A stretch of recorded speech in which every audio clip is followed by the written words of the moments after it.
Hey everybody, welcome back to some more Citizen Sleeper. It has noticeably been a moment since I've been able to record what is hopefully this last episode, so y'all have been, if you've been watching this series in anticipation, I am terribly sorry. Yeah, just life's been busy. Very, very busy. Lots of, got a new job, which has been exciting, but as with those things, my hours have changed, and so all that fun stuff. But that's not what we're here for. We are here for the finale of Citizen Sleeper, which, yeah, kind of has taken longer for me to get to than I anticipated. I think this is the 16th or 17th episode. Kind of got pulled in with the 2 or the 3 games that I wanted to do for the channel last year.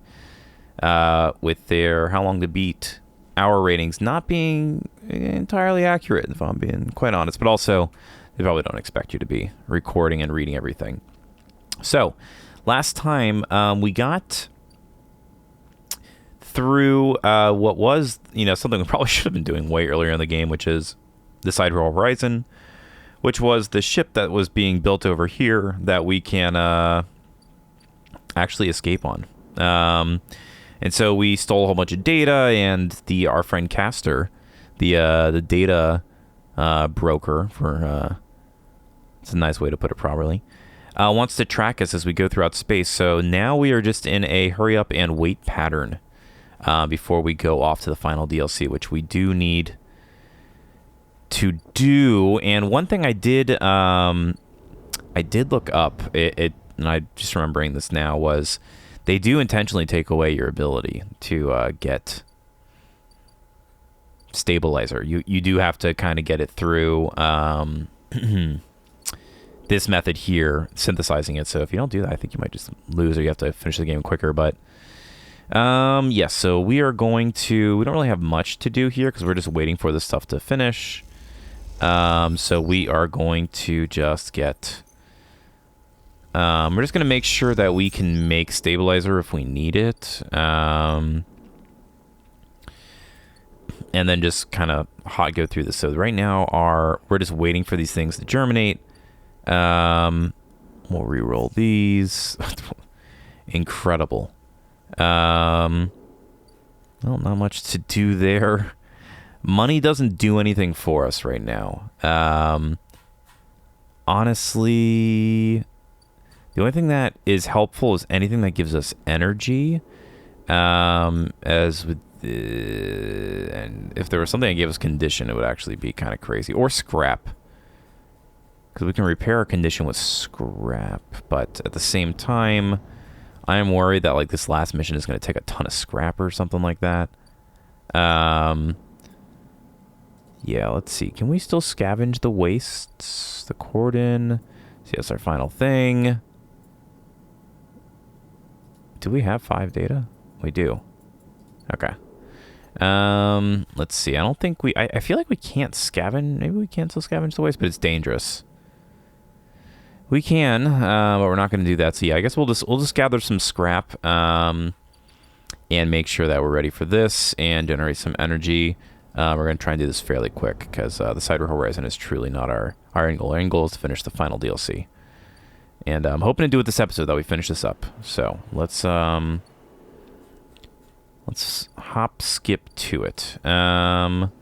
This has always been good. This usually gives us energy and a little bit of money. Perfect. What's the negative? Can I lose energy on this? Just normal energy. All right, and we shall rest. We'll give a little money to the cat because money ain't doing us much good. Feed the stray. And sleepy, sleepy. One exciting addition I have made to my home studio is I finally have, I may have already talked about this in another video, I can't remember, but I finally got myself my hands on a CRT, and now I just have it constantly playing hot version best motoring in my studio, which I love. If you're not familiar with it, it's like a long-running called JDM car show, where this kind of race stuff, and it's all in Japanese, but you can auto-translate it and stuff. We're just throwing on in the background and watch them race. They're looking at the new MX-5 right now. Very exciting. All right. Let's to wait for preparations to be completed. Where was that? I think it was up, might be up north, top of the hub. Yes, so we've got 1, 2, 3, 4, 5 more days to go through. All right. We don't need energy today, so we will forego it. We're just gonna get some more grill caps, right? We need clubhead mushrooms. Clubhead mushrooms. More grove spores. That should keep us good for a little while, right? We'll do 2, just because why not? Alright, and we're going to reroll these a little bit better. And we'll go into the wastes for 1. Hopefully, no, it should be good. Very good. We got 1 scrap. We can use that to keep ourselves stable for now. And then I guess other than that, boost the energy and get a little bit of money from the noodle place. Alright. Alright. And we'll go home. We will use 1 scrap to repair ourselves. And hopefully we can do 1 a day and just stay at 5 scrap. That would be ideal.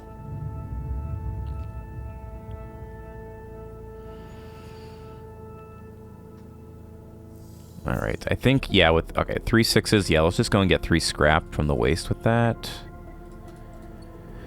I guess we could sunbathe if we wanted to as well, in the game, not in real life. Although we could sunbathe in real life as well. It's actually been pretty nice weather here. It's not terribly cold yet. It's starting to get cold, which scares me. Very nice. So 3 scrap, that should be good. Yeah, that's super good. And then, what else did I say I wanted to do? We wanted to... I don't need stabilizer when we actually have a ton of scrap, which is nice.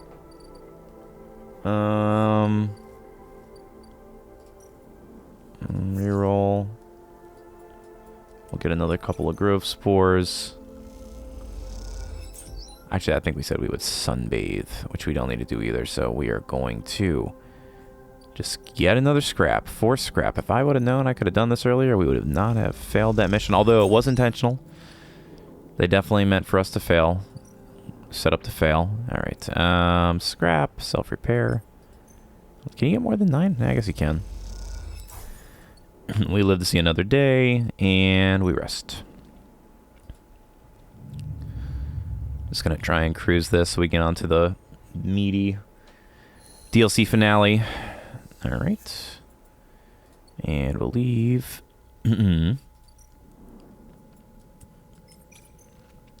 More scrap. We'll re-roll these. Let's see, can we get 10 scrap?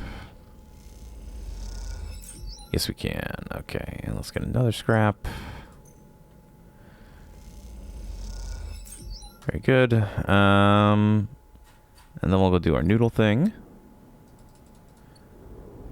I'll go do our noodle thing. Yeah, I don't think we're going to be able to get to some of these final things, but we did hit 3 maxes, and we're on +1s with the other ones, which is, I think is generally perceived as doing pretty good. A little bit here, and a little bit there. And we go to our house. We self-repair. Yeah, this is actually really useful now here at the end. Who would have known? Alright, now we end cycle. We're going to rinse and repeat. Let's get the self-repair done now. Yeah, so I'm pretty sure if you just stay above that one, you're good. Alright, 3s and 4s aren't anything crazy. Screw it, let's just reroll them all. We got a 5 and the same amount of 3s. Very exciting. We should... Yeah, we want to keep this rolling, so... we can bump that to 5.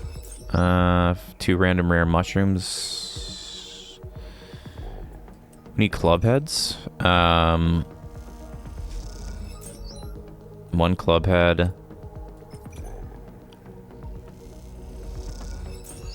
Alright, we got 2 club heads. This thing is reset. So we have to go back and give it spores. Which we already stocked up on, so 3 each. We got plenty. We don't need to get any more spores as of yet. Although I guess that's all we can do. I guess it can't hurt. Who knows? I don't know. All right. What do we say? We were going to... We can't get any more scrap.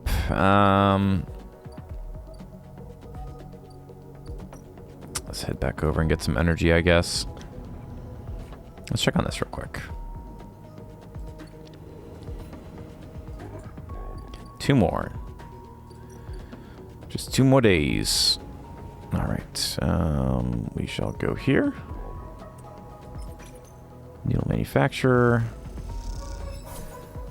Well, nothing we can do with that one, really, so we shall rest.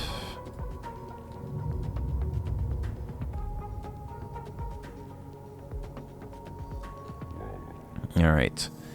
Should be the last day. I'll repair once more, so we stay up there. How do I just do a 1 on this? Can we lose? Alright, cool. I'll take it. Let's re-roll these. You'd love to see it. We'll try 2 of them to get some scrap. Yeah, I don't know if there's anything else we need, although we do have quite a bit of resources at this stage in the game, if I do say so myself. Alright. Yep, scrap. Try one of these 4s. We don't want to lose condition. That would be not great. One of these is going to end up bad, though. Alright, not that one. Guess we'll might as well get some extra growth spores, right? 9. That leaves us at 3 refills. Alright, and this should be... Alright, let's move on to the next day. Not terribly bad. Alright, this should be the finale of the last of the normal missions. Let's see what we got.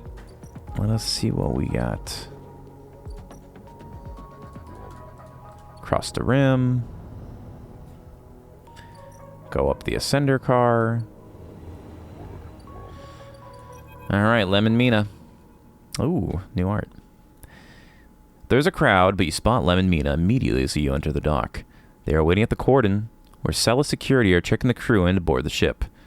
Those that manage to get up to the hub are crowded near the entrance, but even they know their chance of getting on board is long gone. Lem spots you among the crowd. Sleeper, we are here. It's also weird that everybody calls you Sleeper. Reminds me of Stalker, right? Like, Stalker. You cannot come here, Stalker. They are standing beside a bag, which looks to carry all the possessions they have. It is small enough to be carried in one hand. You ready? Lem smiles nervously. Well, I guess so. He hefts the bag. Hope let us take this on board. Got our whole life in here.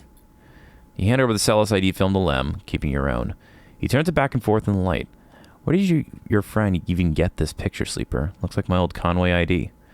You look, and a shimmering, younger Lem stares out of the film. Harder and clean cut. I spoke to the guard here. He nods to the white and green clad security officer. They'll be doing orientation and role assignment on board. Sounds like we are going to be working under the crew. Kind of like an intern. He laughs. What do you think, Meanie? Am I too old to be an intern? Following Lem's head, you inspect your ID. As you lift the film up to the light, you see something strange. Something that makes you flinch. The face printed in the film is one you recognize immediately, but it is not you. At least it is not how you look now. You squint at this ghost, confused why you hadn't noticed earlier. Interesting. So this is a picture of us before we became a sleeper. I'll be very curious to see that. Although we really haven't seen our own face. We see the mechanist picture. I think that's what we picked at the beginning of the game. Just like our subtype. It's a picture you remember being taken. A memory that you didn't know you had.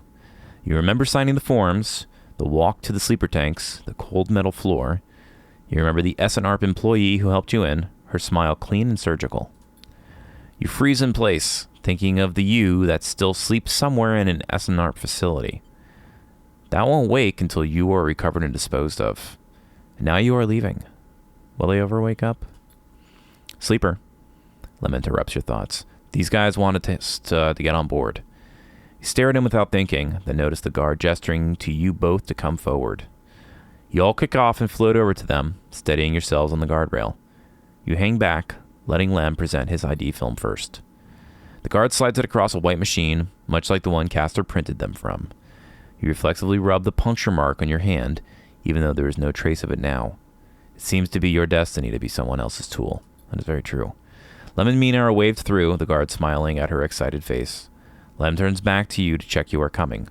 The guard beckons you closer. So yeah, I think what we want to do here is we want to board, which would end the game, and then we'll come back and we'll do the wait side of it so that we can continue with the final one. You shake off your doubts and hand over your ID film. The guard barely looks at it as they pass through the scanner and wave you through. A new life built from old things. You okay? Lem asks, concerned, as you catch up with them. You are so slow, robot. Mina teases, grabbing at you with small hands. Just making sure. Lem nods, and you realize how much harder it must have been for him to cross that threshold. Mina struggles in his arms, trying to get to you, and Lem relents, struggling with both the bag and his daughter. Mina tumbles through the microgravity and grabs onto your clothes for purchase, pulling herself into your arms. You all proceed up the walkway, the entrance to the docking bridge yawning wide and above you. The real good question is, once we get out here, how the heck are we going to use stabilizer, right? Like, we better have some mushrooms, or SNR better be... I don't know if they covered that. Maybe I forgot, but that seems like a critical problem. Are we family, robot? Mina asks you to... asks as you move, taking you by surprise. I guess so. Whoops. Mina smiles and presses her head against your chest, pleased by your answer. You keep moving up into the docking bridge, and then along that thin, glass-walled connector. All the time, Mina clutching onto you. The lack of gravity means you can't feel her weight, only the grip of her small hands on your clothes. Both stare wide-eyed at the vast hull of the side reel horizon. Try to think of this huge machine as a home. Hey, you've already had that, right? That's what Arlen's eye's been. Big machine. Later, when you settle into your bunk, after Mina has finished running back and forth between you and Lem with an endless and infectious excitement, you find yourself once more looking at your ID film. Somehow, since the last time you looked at it, the image seems to have changed. It is still a picture of the old you, the person that signed up to have their consciousness copied and placed into the ownership of SNARP. But something else has crept into the image. An underlying sense of self-identification. This is also a picture of you. You now. The you that survived to the eye, that made friends here, that found a way out, that escaped against all odds. The other you might never wake up. They might never live again. But so be it. They consigned you to a doomed life for their own gain. Their life is yours now. You will live it better than they ever could. You lie back on the bunk as the thrust of the side reel's vast engines kick in. This feeling, this rumble, will be your constant companion for the next decades. It will be there when you work, when you watch Mina grow, when you dream of the planet, and at the end of the long journey. It will stay with you when your body starts to fail, despite the best attempts of Lena and of Lem and Mina, as the years stack up, and it exceeds its safe operating period by a decade. It will be the thing you wake up to in those rare moments of consciousness, between which Mina will keep you in a frozen state, in the hope of preserving you until your destination is reached. What the heck? It will be there when Mina wakes you, tears in her eyes, to tell you of Lem's inevitable death, and will not relent, despite your desire for a moment of silence. It will be the final thing you hear, as Mina shuts down all but the most vital of your functions, and hopes beyond hope that you make it to your final destination. All the while doubting that you will. What the heck is this? What is this ending, man? It was like, oh yeah, we're all excited. Oh yeah, it's going to take forever. Oh yeah, your friend's going to die. Oh yeah, you're going to die. Oh yeah, this engine is going to roar forever. Y'all never going to make it. That's crazy. What is this kind of thinking? Man, see, we're going crazy. But for now, in this moment of departure, it is still a new sound, a new feeling. And because of this, it is filled with the promise of the future. And so you settle back on your bunk and close your eyes, and in moments you are sleeping a perfect dreamless sleep, the most peaceful that you can ever remember. Leave the eye carried by someone else's dream. A long journey to a small unknown planet is the achievement that you get for doing that. That was a very strange little inner monologue to have right before taking off, to imagine your friends and your friend's daughter struggling so heavily and you'd barely make it to this planet. Maybe it's true, but not. I was expecting to be a little bit happier. All the other endings were like way less introspective. That's kind of crazy. All right. Let's do this now. We're going to do the whole thing is let them leave. And we're just going to stay on this, and then we're going to go finish up the DLC, hopefully. Strange game.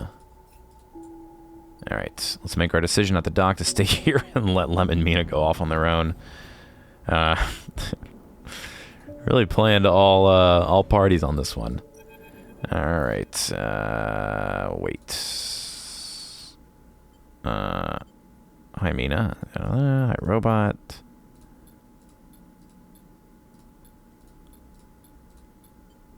Whoa, I almost clicked board. We're going to hit wait. You wait for a moment. You need to wait for a moment. This is all happening too fast, changing too much. There's so many questions you have, so many threads to catch a hold of, and yet here you are, boarding a ship to who knows where, on a journey that will take decades. I mean, it is kind of crazy, right, that they're just jumping on the ship. They just really want to get out of here and build a new life. It's 20 years away. He's not that old, so hopefully they do make it and they get to their own world, but it is kind of crazy. Reconsider. Is this really what you want? How will you even survive? This is extremely true. You suddenly feel dizzy, unsettled. You can make out the concerned look on Lem's face as you hold back. The guard gestures again. Mina's eyes, looking back at you, are so bright in the starlight. Stay on the eye. You can't do it. You can't get on that ship. You turn away quickly, trying not to look at Lem, to look at Mina, to meet their eyes. You turn away and kick off hard from the guardrail. What, you just leave your friends too? Dude, you gotta work on yourself. When you reach the far wall, you turn back. The scene continues in front of you as if nothing has changed. The next set of people are boarding. The crowds are still gathered at the cordon. The sidereal horizon still blinks, its yellow hull bright against the stars. There are Lem and Mina gliding up towards the docking bridge, bag in hand. Lem is facing away, focused on the steady climb, but Mina is in his arms and is facing back towards you. You watch her face, confused, sullen, but twinkling with a growing excitement as Lem carries her forward. You also should have been more realistic with your friends. As you watch Mina, you think about your future, about the future you might choose. You know one thing for certain, that future is on the eye. You no longer have any enthusiasm for being carried forward by the dreams of others, for grand futures that unfold like angelic wings across the horizon. The future is being made now on this spinning ring among its people and systems. You are sure of that. But as you watch Mina disappear into the entrance of the sidereal horizon, and much later, when you watch the ship pull away, you feel a sense of longing. A longing to be carried. Not by the systems that spin the suns or the corporations that run the colonies, but by love towards an uncertain future, just as Mina was. That, you think, is the future you wish to make here on Arlen's Eye. Let them go. Alright, so that gives you another ending.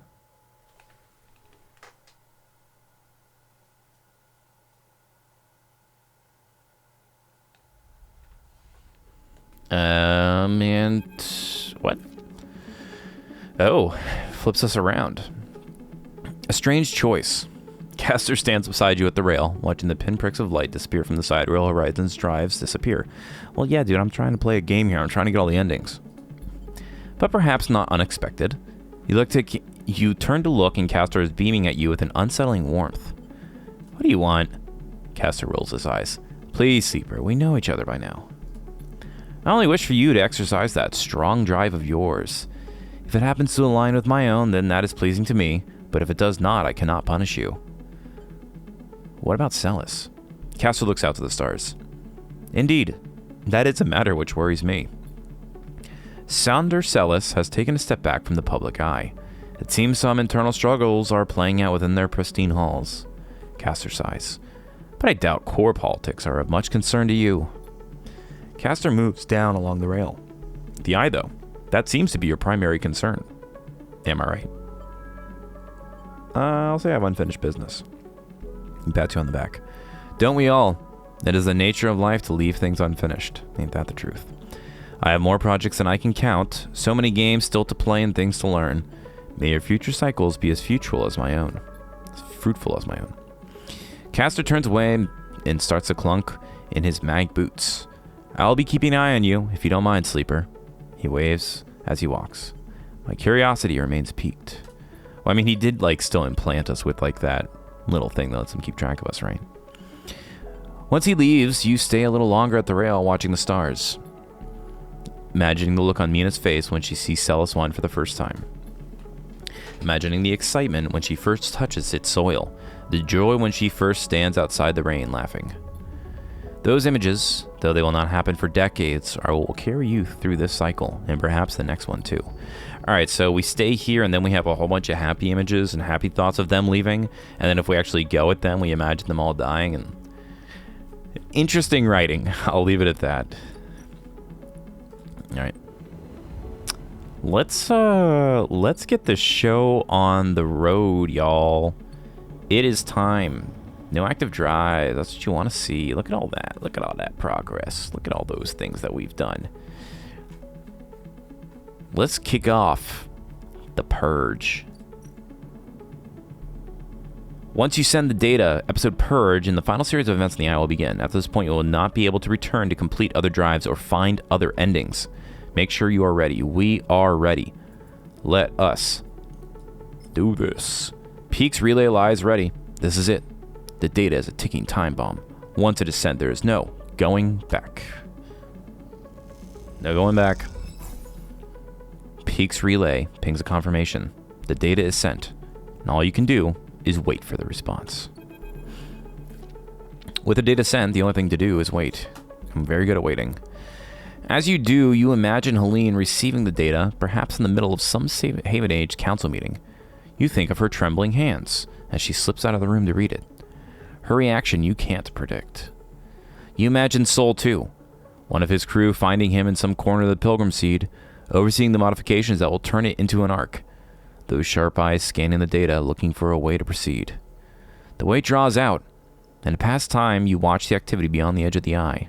The scrap shuttles pulling components for the now abandoned cordon, and the supply skiffs making runs between the flotilla ships. It isn't long before you hear the chirping of one of Helene's now familiar drones approaching the viewing platform, and then Helene herself strides into the room. Where did you get this, Sleeper? Helene holds up a slate scrolling with streams of flux data as she enters. I need to know your source. I'll say hello to you too.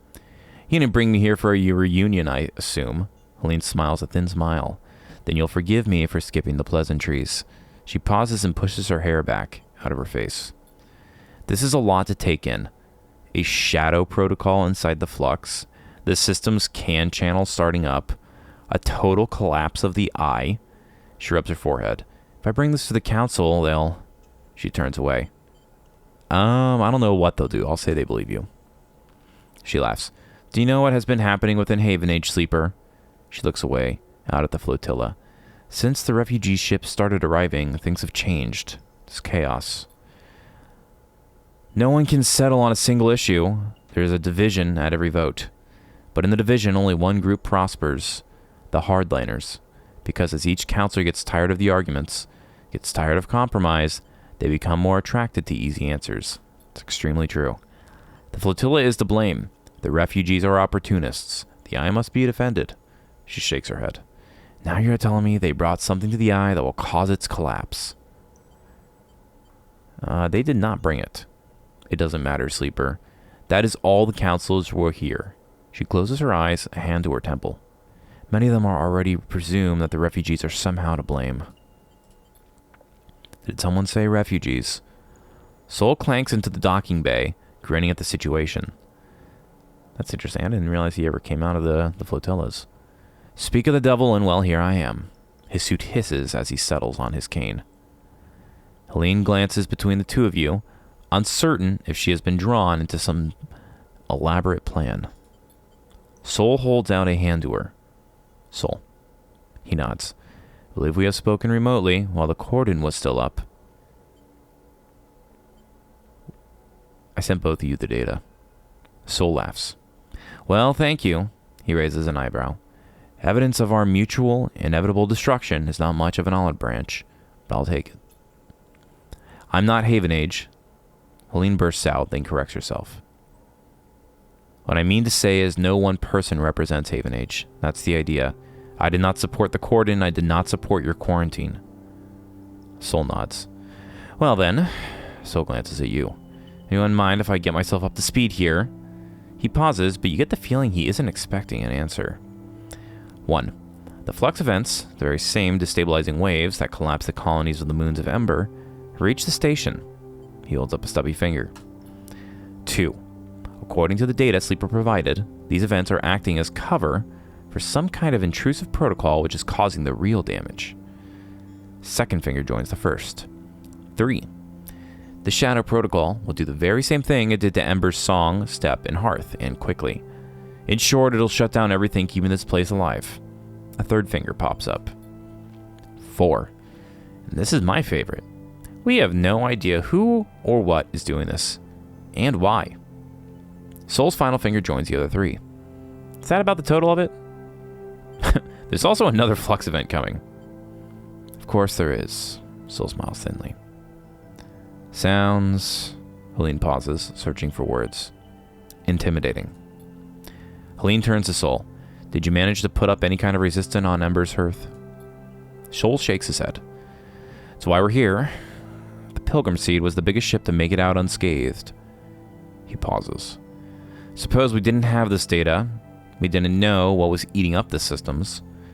We all thought it was the flux. Helene looks at you. I imagine you, Sleeper, and whoever helped you uncover this might be able to figure out a countermeasure. We can try. Helene nods approval. Okay. So that's the start of it. If you'll forgive me, Sol cuts in.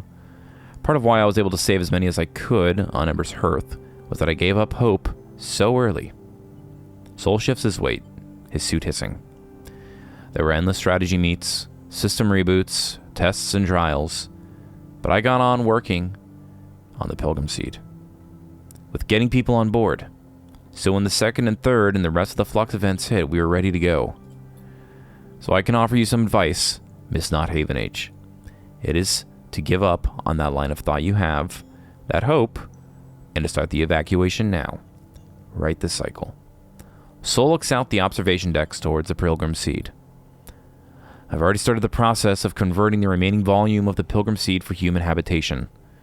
With Haven Age resources, I dare say we can finish the job with time to spare. Sol scratches at his beard. I know it's hard and I know it's sudden, but you have to give up hope. We have to run. There will be no heroes here, just those that keep living and those that don't. Helene listens in silence, making calculations. She looks out at the bulk of the Pilgrim Seed, which, despite all its vastness, is dwarfed by the eye as a whole. Something flickers in her eyes. She opens her mouth to speak. She stops, frozen. Let me think.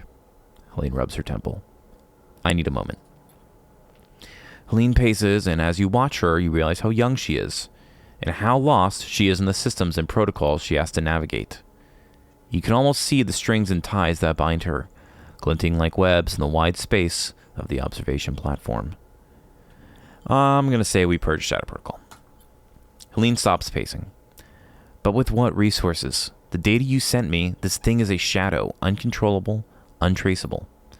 Perhaps with the full contingent of the Haven Age Systems Department, but that would require hundreds of work orders to be overlooked, maintenance schedules abandoned. She looks away. Getting that through the council, would that even be possible? She glances at Sol, who is patiently watching, patiently listening. We have to try. Helene looks at the slate again. I will take this to the council. Force them to listen. Force them to act. You both jump as someone loudly clears their throat nearby. Your eyes jump to the dark entryway that Helene emerged from just minutes ago. Ah, another guy, Kemp. What a cozy little meeting this is. A man steps from the shadows, dressed in the same style of Haven Age overalls as Helene. I must say, that is some very incendiary rhetoric you are using, Counselor Helene. You glance at Helene and her face drops immediately. Kemp, she curses under her breath. Sol shifts his weight on his cane, but otherwise remains still, like a casual observer. Plotting against Haven Age with an interloper. He gestures at Sol. Everyone will be so disappointed. Kemp smiles a bright smile. Some of the counselors had such high hopes for our youngest member. His smile drops. I, of course, never let novelty distract from the importance of experience. Helene stares daggers at Kemp. Enough of this petty shit, Kemp. You need to see this. She holds out her slate with an outstretched arm. The games are over. No more point scoring, no more lobbying. You and your hardliners need to stop. This is something real. Kemp calmly takes the slate and prods the screen, scrolling through the flux data. His face betrays nothing, but you see some complex calculation flickering in his sharp eyes. Kemp lowers the slate slowly and smiles at Helene. What do you think this shows? Helene frowns. Don't play games. You can read. The flux is a carrier signal for some sort of shadow protocol, most likely corporate in nature. Maybe it's Solheim re-emerging to claim their station, maybe it's a takeover. But either way, the station is under threat. You are right about that, but the rest? Conjecture. Kemp rubs his chin. What we have is a virus in our systems which emerged precisely when the flotilla arrived. In fact, it times in perfectly with the mysterious event that freed them. So what I see is a hostile cyber warfare attack instigated by dissidents that fled Ember's moons after committing terrorist attacks on their own soil. Kemp's face darkens. That is the order of the facts, nothing more and nothing less. Facts I'll be happy to present to the council. Kemp tightens his grip on the slate. Helene laughs. You think that's the only copy of that data, you sanctimonious shit? No, I don't. Kemp smiles. But who do you think they will listen to, Helene? Especially after I tell everyone about this little clandestine meeting. You couldn't win power by Haven Age systems, by our laws, so you resort to this. Kemp shakes his head. The law is with me.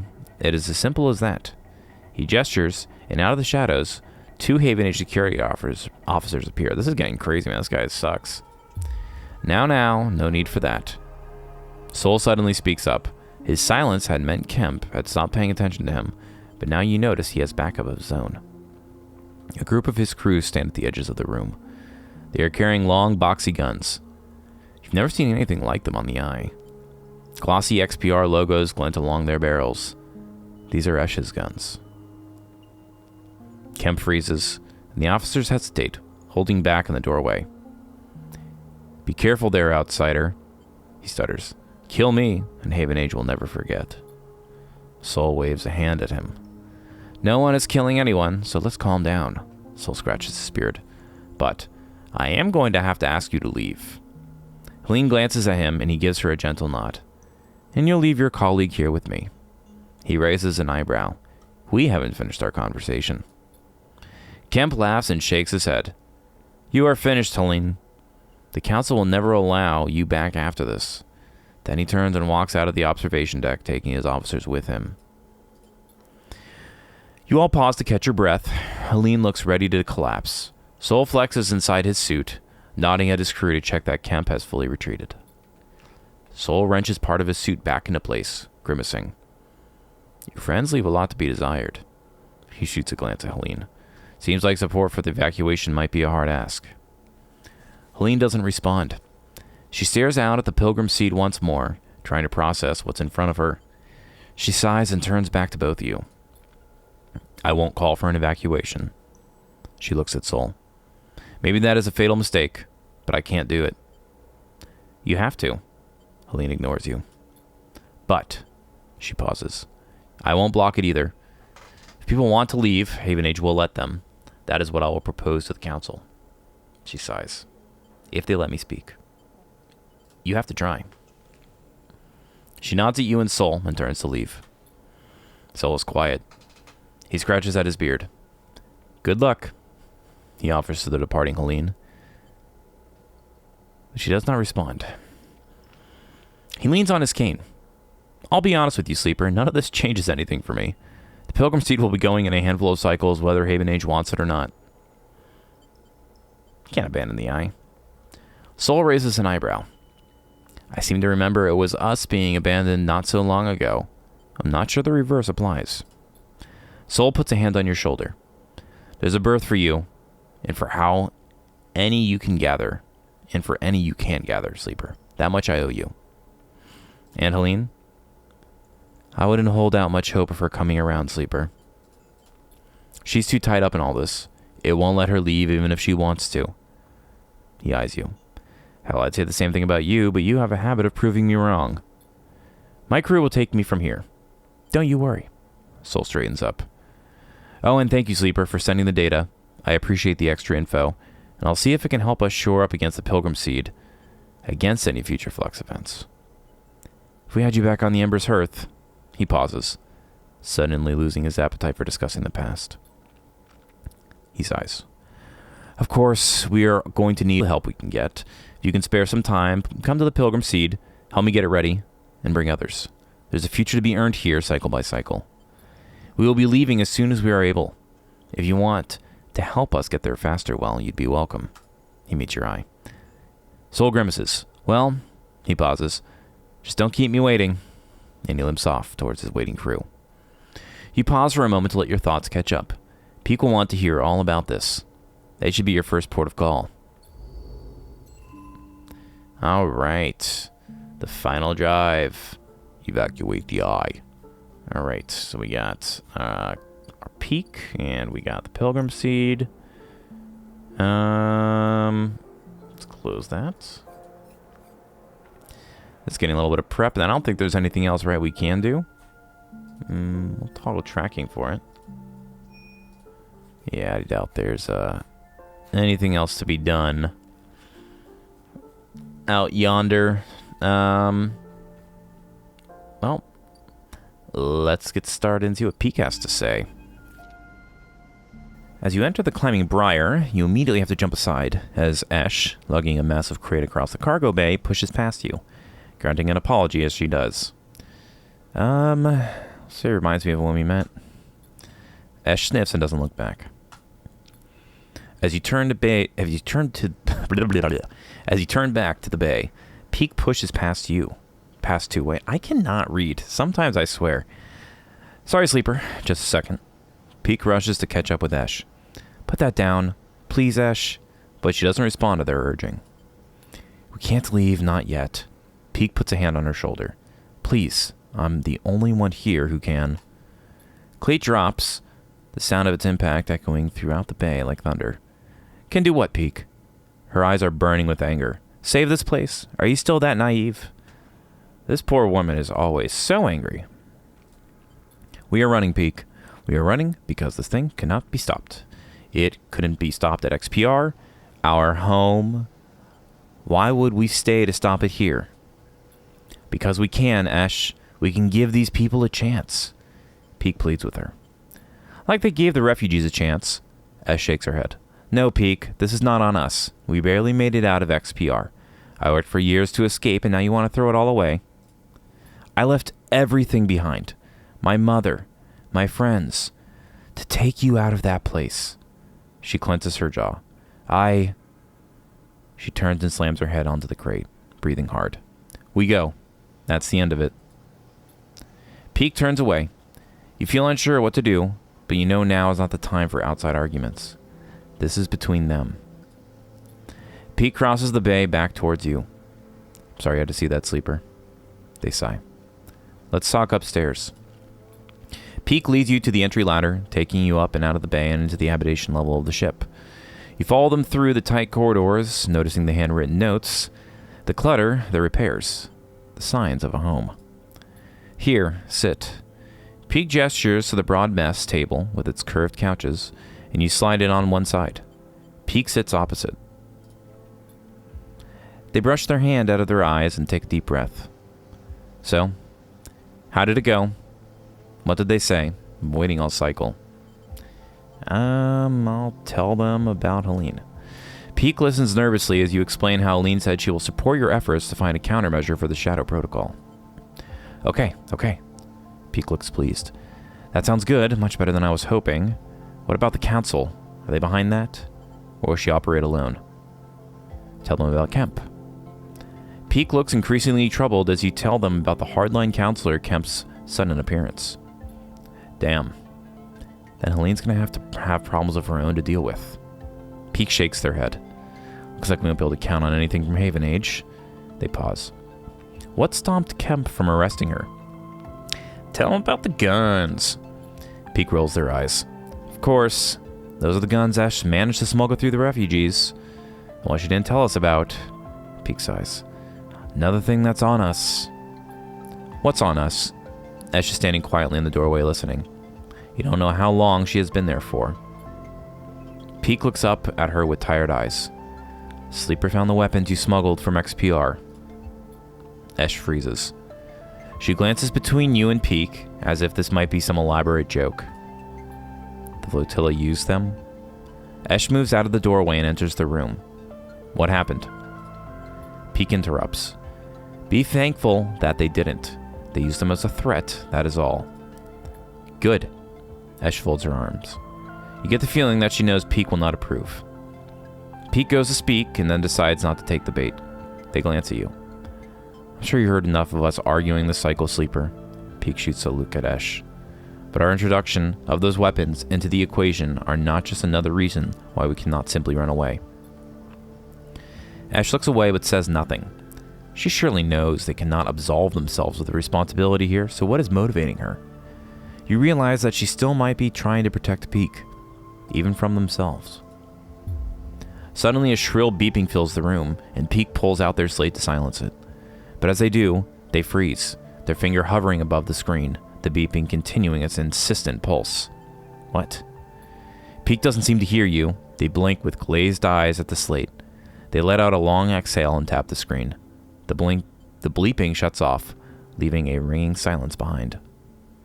Ash frowns at Peak. Planning to explain? 12 cycles. Peak looks vacantly up at you. 12 cycles until the next flux event. They shake their head. I've been using the arrays on the Briar to look towards the center of the system to approximately where the CAN channels should be. Just this moment, they detected a signal from the inner system. Given the distance and patterns of previous flux events, we have 12 cycles before it reaches the eye. The silence in the room is deafening.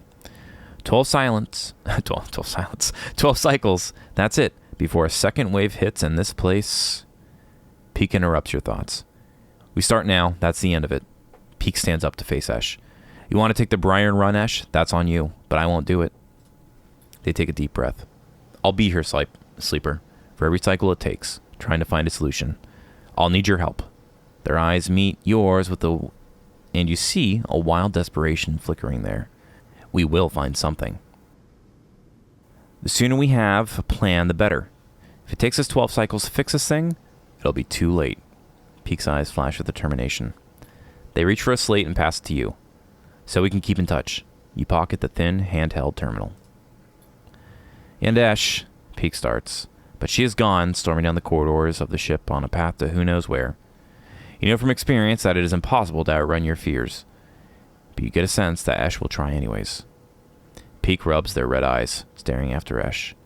Maybe I'll take a moment before we start. They smile weakly, tears of exhaustion gathering in their eyes. See you back here soon, okay? And you slip from the room into the corridor, Peak's quiet sobs somehow carrying through the ship behind you as you leave. A lot going on. Alright, so this is just Doomsday Clock, right? Alright, we can come up with a plan.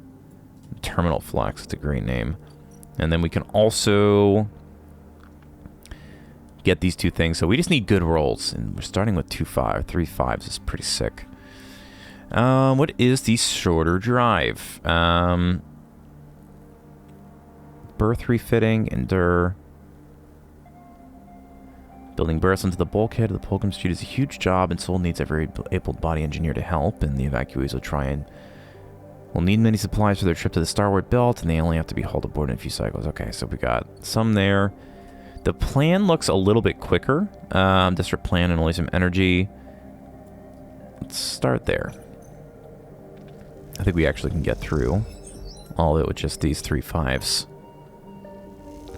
Look at the flux data. You show the latest data of the peak and their eyes light up. They have seen something, but what is it? Testing the flux data. Measuring it endlessly. Alright. Peak beckons you over to the wide mess table where they have set up a terminal. The hours of bleary-eyed work have left you both drained, and Peak looks ready to collapse. You slide onto the curved couch beside them. Something dark and malevolent, here we go, filling their screen like an oil stain. The Shadow Protocol. Not quite. Peak's eyes seem to glitter in the screen light. This isn't what you think, Sleeper, not by a long shot. You look again at the screen, leaning in close to the dark, curved shape to see its texture. You see whirls and currents like a river, a dark flow unlike the Shadow Protocol's dark tangle. You know exactly what this is. You have swum in this river, almost drowned in its shifting flow. It is the Gardener's Course, the dark cloud which blankets the Greenway's networks, the bioorganic morass of a malfunctioning protocol grown vast and strange. The Gardener. Pete glances at you. How do you... They pause. Have you met them? I have. Peak shakes their head. Incredible. Then perhaps you won't be surprised by what I am about to propose. Peak meets your eye. Everything I have tried to do to contain the Shadow Protocol has been a failure. It slips through any containment, absorbs any countermeasure. That, unfortunately, is an unavoidable fact. And yet the eye still spins. The Shadow Protocol is being slowed, partially contained. It has spread close across the station, as we have seen, but in reduced pockets, in fragments. So I started to look outside of our test cases. Outside these fragments, we have been poking and prodding in our little lab. Peak smiles. Look what I have found. Peak taps his key on their terminal, and you realize the screen is showing a recording of the data flow inside the eye's networks, sampled from hundreds of points around the Greenway.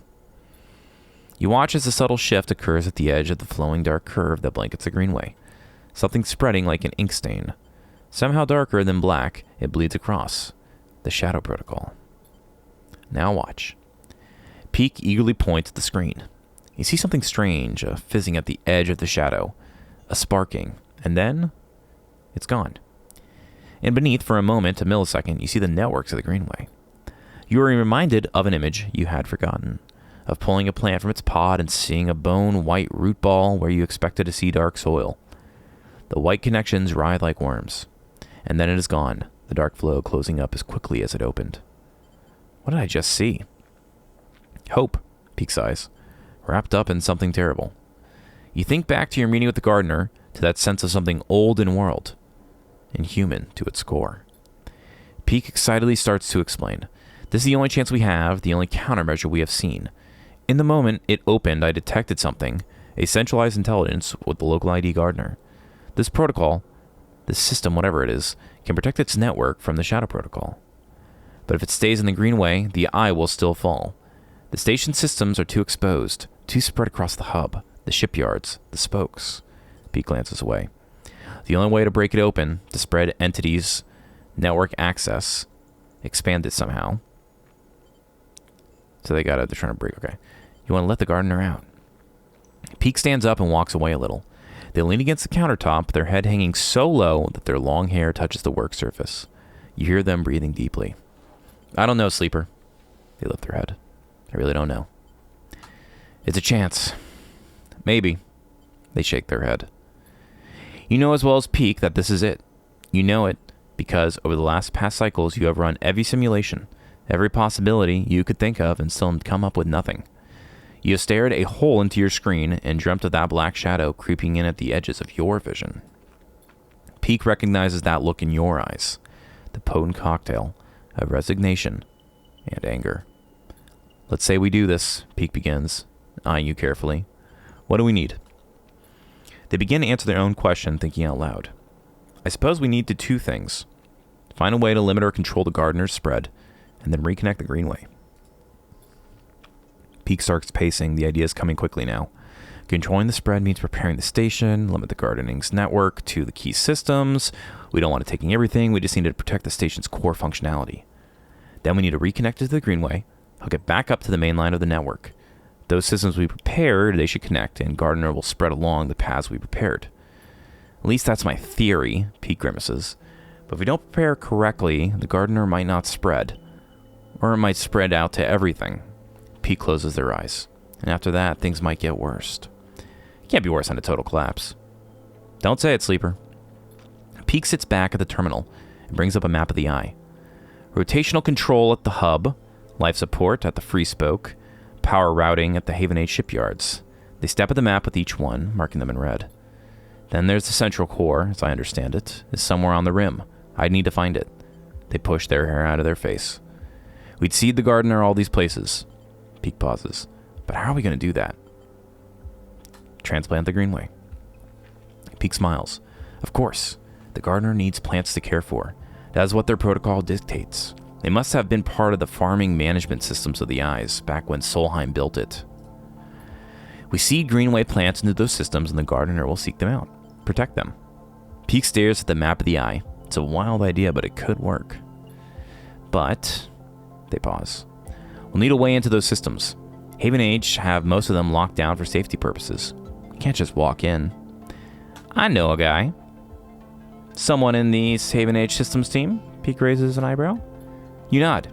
And after everything he dragged you through, you feel like Fang still owes you. Time for you to pay him a visit. Okay, well, Peak looks at you sideways. Guess we should pay him a visit. Lead the way. You both leave the ship, carried forward by the excitement of the plan and an eagerness not to look at the details too closely. You push any lingering questions to the back of your mind. Time to head to Fang's Bay. Alright, so that was definitely the one to do first.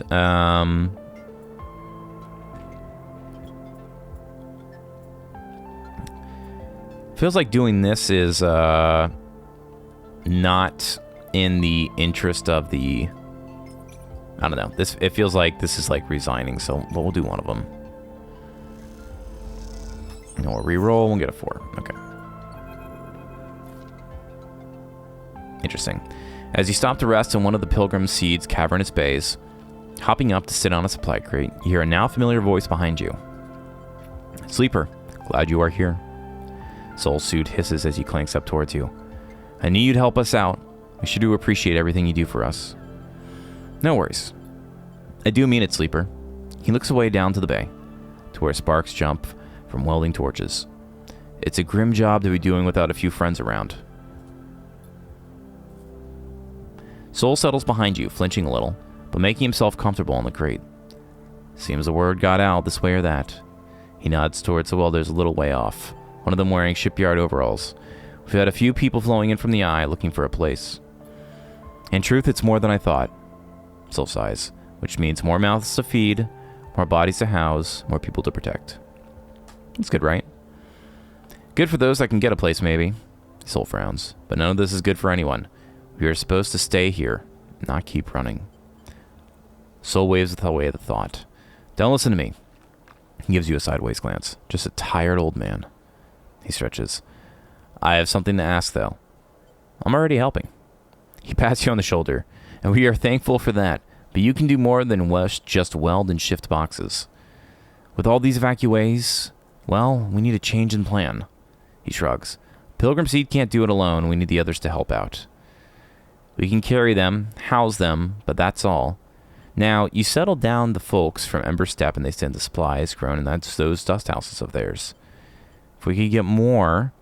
He nods to himself. And then the song crews. He rubs his chin.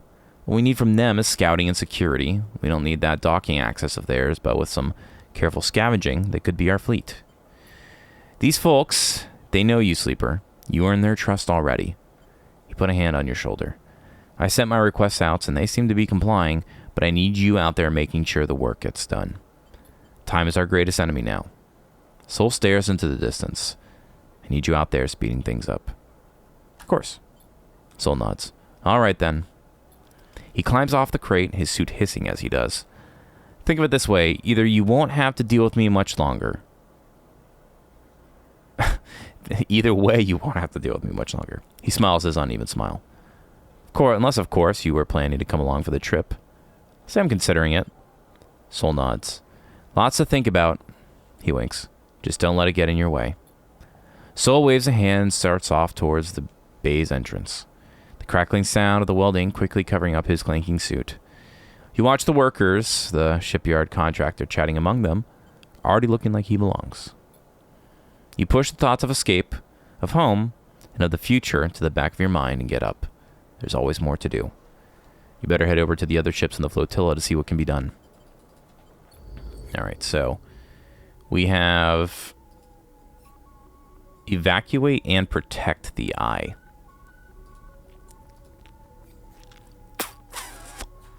I mean, why would you evacuate when you could protect, right?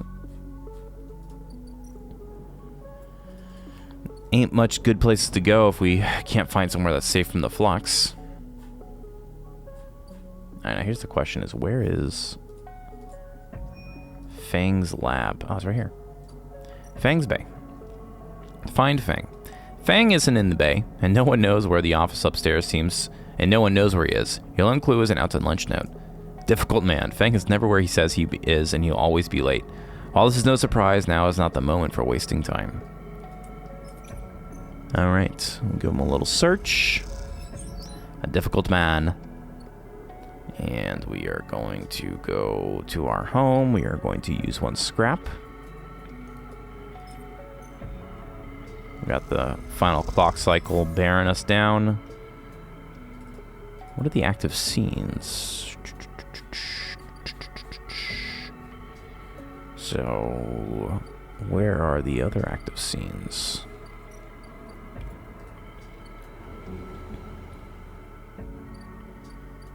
Nothing up here.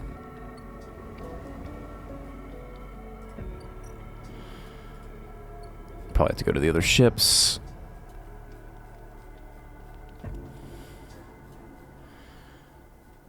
Oh, yeah. Aki. I knew you'd come. Aki greets you outside the dust house, her eyes as bright as always. You are very welcome here, as always.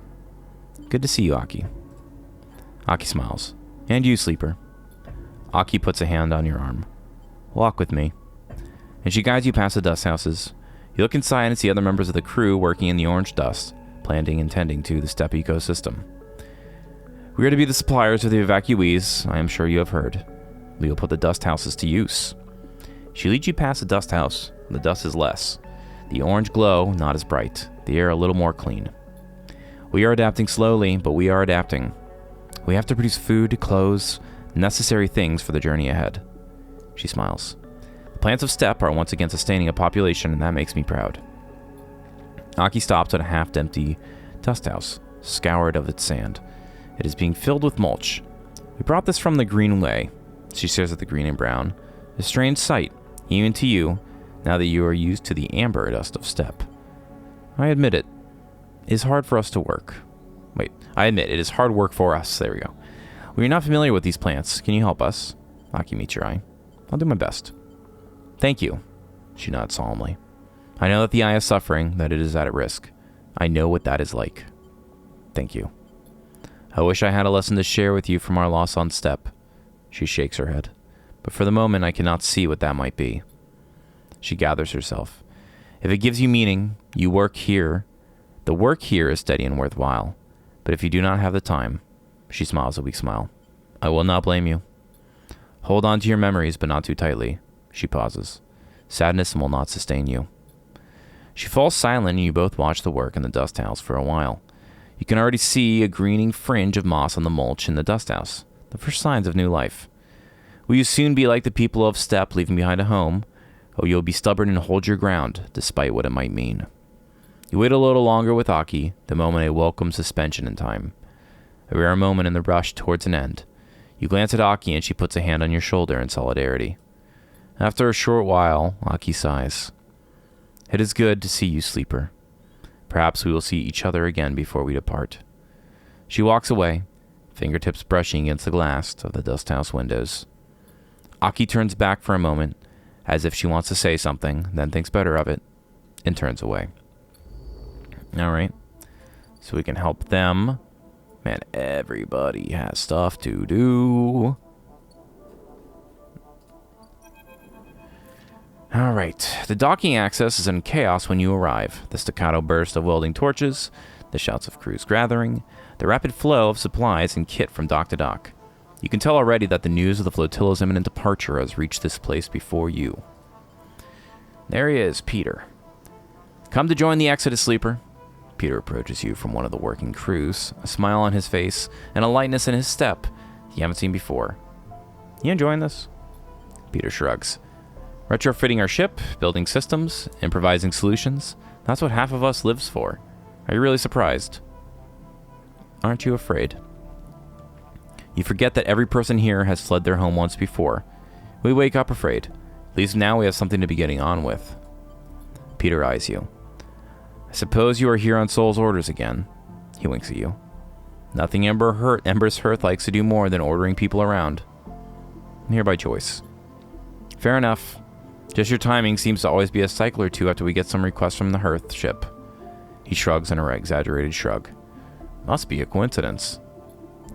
Well, Sol has it lucky anyways. His request for us to dismantle the Axis and be the vanguard for the flotilla's onward journey to Starward Belt perfectly aligns with our plans.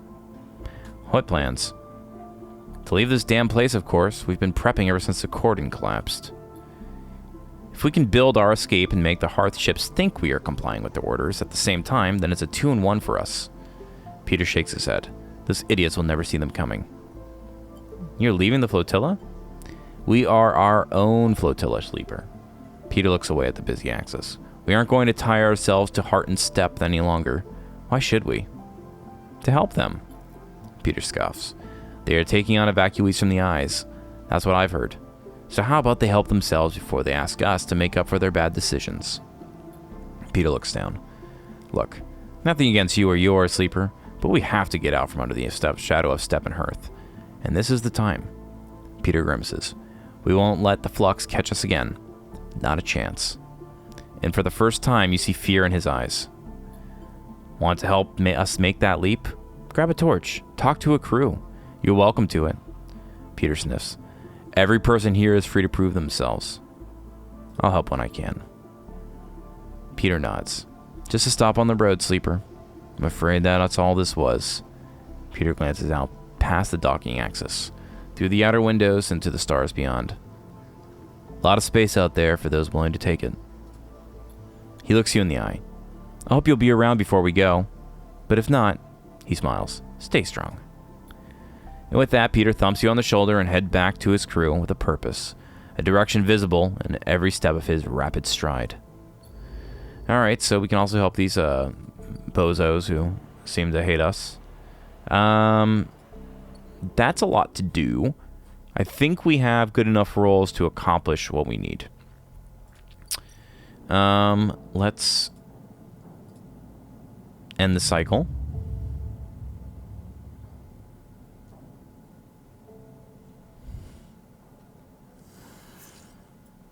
We've got 1 day. Thankfully, we got a whole bunch of scrap to help us out, so. Now, I'm very curious if we need to get all of these done, or we have to pick either staying or protecting or leaving. I'm not quite sure, but as has been the case constantly with this playthrough, we're at time again. I can't believe how long this DLC... I mean, you really, honestly, this DLC almost doubles the length of the game, it feels like. Maybe I'm crazy.